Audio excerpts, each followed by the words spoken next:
Baik, pemirsa, kembali lagi di Breaking News bersama saya Zaki Hussein. Kita sambil menunggu persidangan, kita akan lanjutkan Breaking News siapa pembunuh Mirna malam hari ini dengan membahas jalannya persidangan bersama narasumber yang sudah hadir di studio. Ada Pak Akhyar Salmi, pakar hukum pidana Universitas Indonesia. Selamat malam Pak Akhyar. Malam, Zaki. Saya mulai dengan pendapat Bapak mengenai jalannya persidangan dari awal sampai ke 18 hari ini. Statement Bapak bagaimana, Pak? Jalannya persidangan ini udah yang ke-18 ya. 18 kali ini menarik menurut saya untuk kita amati. Karena apa menariknya? Belum ada bukti yang secara kasat mata, yang secara nyata yang melihat siapa yang memasukkan racun ini. Iya, meski sudah begitu banyak saksi yang didatangkan oleh JPU ya Pak ya? Iya. Barang bukti, alat bukti, keterangan saksi pun belum ada yang... Belum, karena ada dua hal yang harus kita amati di dalam kasus ini. Satu, kenapa meninggalnya Mirna ini? Iya. Apa penyebab meninggalnya? Iya. Apakah betul karena sianida atau ada faktor yang lain? Itu satu.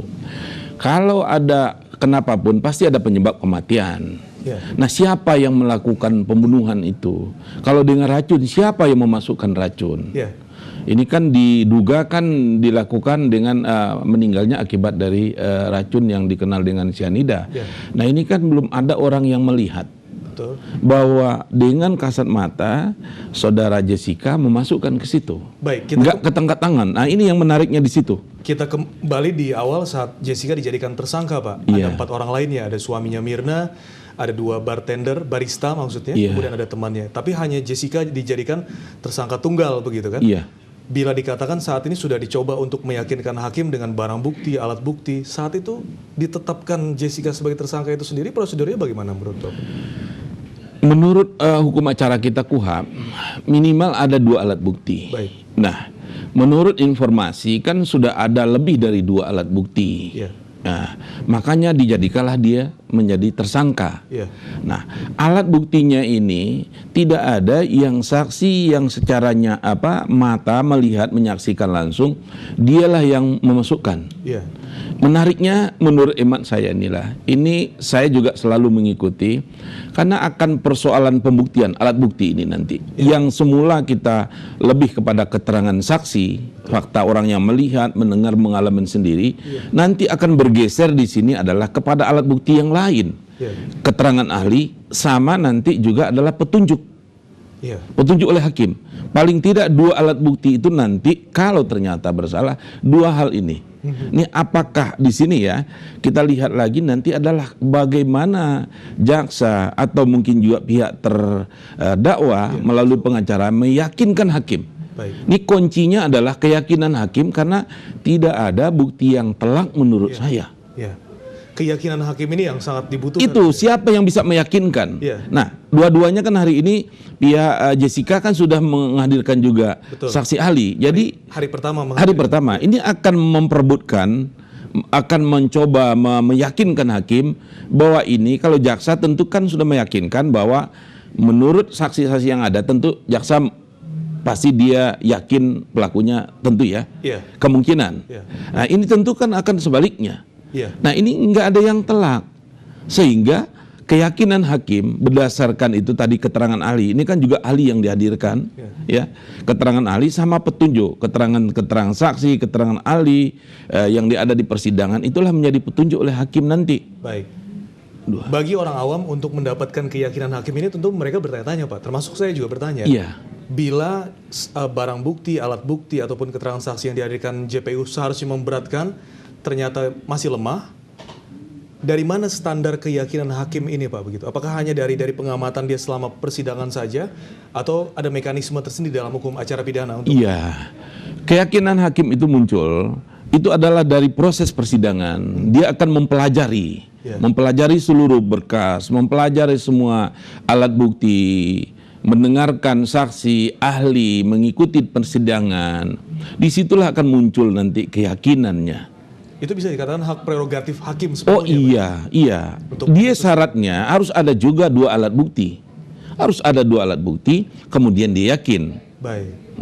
Untuk sejauh ini 2 alat bukti dari sidang ini belum ada yang benar-benar firm begitu ya Pak ya, terlihat kan? Kembali lagi kepada keyakinan, karena saya katakan tadi kan tidak ada saksi yang fakta yang melihat langsung memasukkan racun itu. Enggak ada ketangkap tangan lah, katakan kalau operasi KPK kan, tangkap tangan orang udah nggak bisa lagi mau ini nggak ketangkap tangan, nggak ada saksi yang melihat itu, sehingga diskusinya adalah terhadap keterangan ahli ini tadi. Baik. Keterangan ahli ini bagaimana? Bisa saja ahli yang diajukan oleh jaksa dengan ahli yang diajukan oleh pihak terdakwa nanti akan bertolak belakang. Nah disitulah yakin hakim, saya katakan tadi keyakinan yang penting, dia yakin yang mana? Yakin saya nanti ada yang sama tentunya juga, pasti akan ada bertolak belakang. Tentu pengacara akan menghadirkan ahli atau saksi yang bertolak belakang dengan saksi atau ahli alat bukti yang diajukan oleh jaksa. Yang dapat dikatakan menguji keterangan dari saksi JPU. Bisa begitu, pasti mengcounter. Pasti akan mengcounter. Dia mungkin ini mengatakan A, ini mengatakan B. Nah nanti hakim, mana dia yang lebih yakin? Terhadap yang A atau B? Nah itu kuncinya keyakinan lagi. Proses persidangan masih berjalan. Saya mendengar ada 2 orang yang harus mempunyai azas praduga tak bersalah.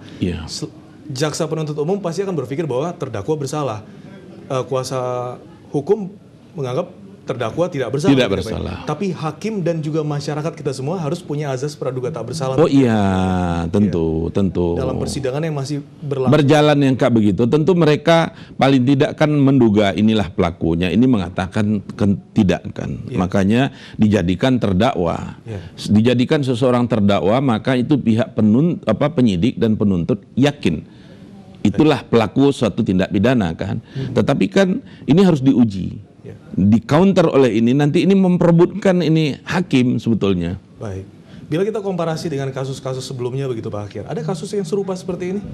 Yang ada sebenarnya nggak serupa tapi tidak sama. Kasus Munir, almarhum Munir. Ketika itu seingat saya juga tidak ada saksi mata yang melihat Polikarpus memasukkan sesuatu ke dalam minuman Munir. Bedanya Polikarpus mengakui ya Pak, dia melakukan itu kan? Kelihatannya dia bantah rasanya. Makanya dia banding kasasi terus, bahkan PK dia kan. Tetapi hakim yakin.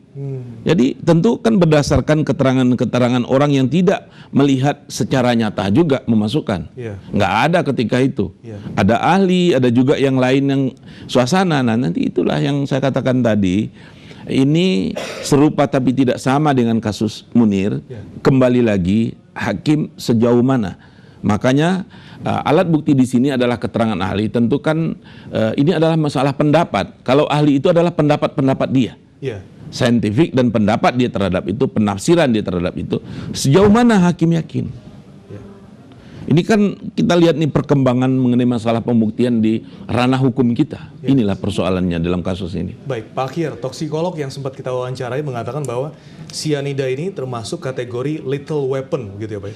Termasuk senjata yang mematikan. Beberapa, kalau kita tarik sepanjang sejarah pun pada masa Jerman Nazi begitu ya, mereka menggunakan sebagai senjata untuk membunuh banyak orang begitu. Dan memang kategorinya sangat susah untuk didapatkan, begitu sangat susah juga untuk dibawa untuk wadah tertentu, dibutuhkan begitu. Dengan karakter terdakwa yang saat ini masih muda begitu ya, dengan korbannya pun masih muda. Secara hukumnya hal-hal seperti ini memungkinkan tidak Pak? Bila kita komparasi dengan kasus-kasus sianida lainnya, Polikarpus yang mungkin ada permasalahan dengan rahasia negara, ataupun di luar negeri seperti agen-agen yang dibunuh oleh racun atau sianida. Tapi ini lebih karena permasalahannya karena dendam atau sakit hati. Itu menurut Bapak bagaimana? Kalau kita bicara kemungkinan, tidak ada yang tidak mungkin. Tinggal kemungkinan itu sejauh mana bukti yang ada sesuai dengan alat bukti kita, dan kuncinya lagi dalam acara kita, hakim yakin terhadap hal itu. Jadi bukan lagi persoalan usia, bukanlah persoalan pekerjaan, bukan di sana lagi persoalannya. Ini memang keyakinan hakim yang dibutuhkan. Itu kuncinya, itu yang saya juga menarik ikut gimana sih pendapat. Saya nanti akan mempelajari bagaimana pertimbangan hakim di dalam keputusan. Jika ini dinyatakan dikabulkan dakwaannya si jaksa, apa pertimbangan? Kalau tidak, apa pertimbangannya? Saya ingin mempelajari itu. Ini menjadi mungkin sesuatu keputusan yang sangat bagus sekali untuk dikaji sepanjang masa nanti apapun bentuk keputusannya. Ya. Menarik. Pak Akhir, ini ada yang menarik tapi dari sisi Jessica beserta kuasa hukum, di mana dikatakan alat bukti apa ya? CCTV itu termasuk alat atau barang? Barang bukti ya? Itu barang bukti. Barang bukti yang disampaikan di pengadilan oleh ahli digital forensik CCTV setelah dipecah dengan pixelnya dengan menggunakan teknologi decoding, terlihat bahwa ada menit di mana menitnya berhenti tapi gambarnya tetap berjalan. Yeah. Ada dugaan bahwa direkayasa. Bila memang barang bukti tersebut direkayasa, secara hukumnya bagaimana? Tentu harus dibuktikan dulu. Iya. Ada tidaknya rekayasanya. Baik. Kalau memang terbukti itu ada rekayasa, tentu bukti itu adalah gugur, nggak bisa dipakai. Iya.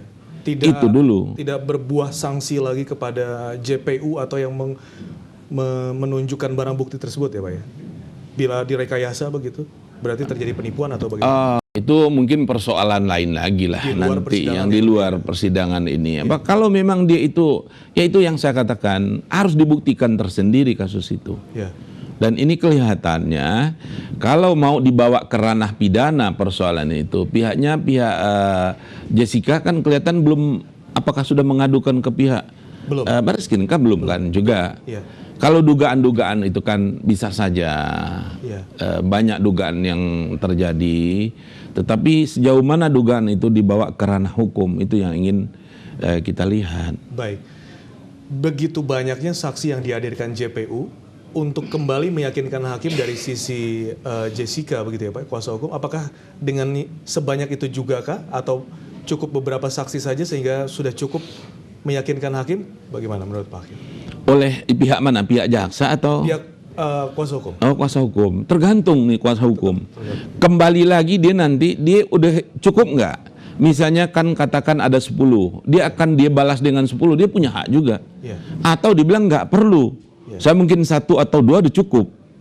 Kembali lagi kepada, kan pasti mereka setelah persidangan dia akan evaluasi itu. Yeah. Pasti rekaman itu akan dievaluasi. Apa sih kesimpulan dari semua saksi ini, apakah kita akan bawa semua atau hanya beberapa orang saja? Ya. Yang penting bagaimana mengcounter, kan ada pihak mereka itu berpikir.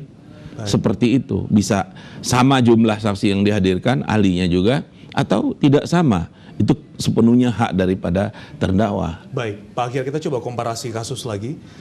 Bila sudah sampai sejauh ini dan persidangan sampai selesai, nanti pada bulan Oktober putusan sudah jatuh, memungkinkan tidak Pak, hakim akan mengatakan bahwa barang dan alat bukti yang disampaikan itu lemah dan terdakwa dibebaskan? Itu ada 3 kemungkinan keputusan hakim. Ya. Yang satu, orang itu akan dibebaskan. Friedensprach. Diatur dalam pasal 191 ayat 1 KUHP. Itu bebas kapan? Apabila salah satu unsur dari pasal itu tidak terbukti. Baik. Kemudian orang itu bisa dilepaskan dari segala tuntutan hukum jika ada dasar pemaaf bagi seseorang itu. Dasar pemaaf ini bagaimana? Misalnya dia terpaksa, katakan pembunuhan, dia terpaksa melakukan pembunuhan, atau dia membela diri, atau dia dalam ada gangguan jiwa. Baik. Orang itu akan dilepaskan dari tuntutan hukuman karena dia tidak lagi merupakan suatu tindak pidana di situ. Bisa juga orang itu dihukum jika semua unsur dalam pasal ini yang dikatakan sebagai bestandil delik. Tiap pasal terdiri dari unsur itu. Setiap unsur harus dibuktikan. Kalau dia terbukti, orang itu akan dihukum, khestrah. Dia akan dijatuhi hukuman. Jadi ada 3 kemungkinan. Jadi bicara setiap kasus, termasuk tentu kasus ini juga, bisa dia bebas, bisa juga kemungkinan nanti, kita lihat aja dalam frame, kalau apakah ada lepas atau tidak. Ini belum diungkit ini. Itu ada pasal 44 dalam KUHP kita karena dia ada gangguan jiwa, pasal 48 karena overmah terpaksa, 49 bela diri, 50 itu melaksanakan perintah undang-undang, 51 itu perintah atasan. Nah ini kan belum tampak, itu kemungkinan kalau lepas itu kemungkinan menurut saya ini ya, tinggal pilihannya itu mungkin saja akan besar, itu ada akan bebas atau dihukum. Kecuali nanti di tengah jalan dimunculkan oleh penasihat hukum hal-hal yang kita kenal dengan Strafrechtsleutigung itu, landasan-landasan penghapus pidana ini tadi. Kalau sampai sekarang saya belum lihat itu ada di dalam persidangan. Baik. Ada istilah hukum nullum dilectum, nulla puna, legi poenale, begitu ya? Poenale, ya. Tidak ada sanksi untuk kejahatan tanpa kesalahan. Tanpa kesalahan. Ya, tiada pidana tanpa kesalahan, itulah singkatnya begitu. Kasus ini termasuk seperti itu juga, Pak? Karena belum terlihat begitu? Iya, kalau dia nanti salah atau tidaknya itu kan itu tadi. Kan ini barang siapa dengan sengaja menghilangkan nyawa orang direncanakan, kan ada unsur dengan sengajanya di situ. Iya. Sengaja itulah bahagian dari kesalahan. Kesalahan itu dibagi dua. Iya. Kesalahan kalau di dalam literatur dikenal dengan schuld dibagi dua. Ada dengan sengaja nih offset, bisa dengan kelalaian itu namanya culpa. Nah, ini bentuknya adalah kesengajaan. Baik. Azasnya di situ. Karena masyarakat pemirsa secara awam pun juga harus mengerti masalah-masalah hukum sehingga juga justifikasi. Iya. Juga tidak langsung dijatuhkan begitu saja ya Pak. Iya, proses masih berjalan. Berjalan. Ya. Azas praduga tidak bersalah harus kita pegang. Betul. Justru karena itulah saya mau hadir di iNews ini. Ya.